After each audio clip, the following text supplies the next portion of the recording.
एक समय की बात है। एक शांत सा गांव था जहां हर सुबह सूरज की पहली किरणों के साथ पक्षियों की चहचहाहट गूंज उठती थी। उसी गांव में एक किसान रहता था। नाम था हरिया। हरिया सीधा साधा, मेहनती और दिल से बहुत नेक इंसान था। हरिया का एक छोटा सा खेत था जिसमें वह दिन भर मेहनत करता। एक दिन जब वो खेत में बीज बो रहा था, तभी उसने देखा कि एक छोटा सा सफेद कबूतर उसके खेत के पास जमीन पर पड़ा है, जैसे घायल हो। हरिया दौड़कर उसके पास गया और देखा कि कबूतर के पंख में चोट लगी है। किसान ने बिना देर किए उसे अपने हाथों में उठाया, घर ले गया और हल्दी से उसकी चोट पर पट्टी बांधी।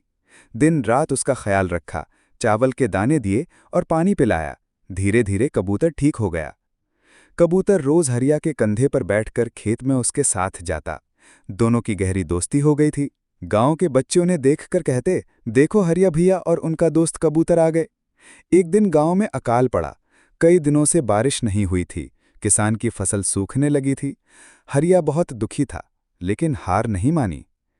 अगले दिन सुबह सुबह कबूतर उड़कर कहीं चला गया। हरिया परेशान हो गया कि उसका दोस्त उसे छोड़कर चला गया। मगर उसी शाम कबूतर लौट आया और अकेला नहीं था, उसके साथ कई और कबूतर थे। वो सारे कबूतर बादलों की दिशा में उड़ते और वापस आते। कुछ ही घंटों में अचानक बादल छा गए और जोरदार बारिश होने लगी। खेतों को पानी मिला, फसलें फिर से हरी भरी हो गई। हरिया की आंखों में आंसू आ गए। ये खुशी के आंसू थे।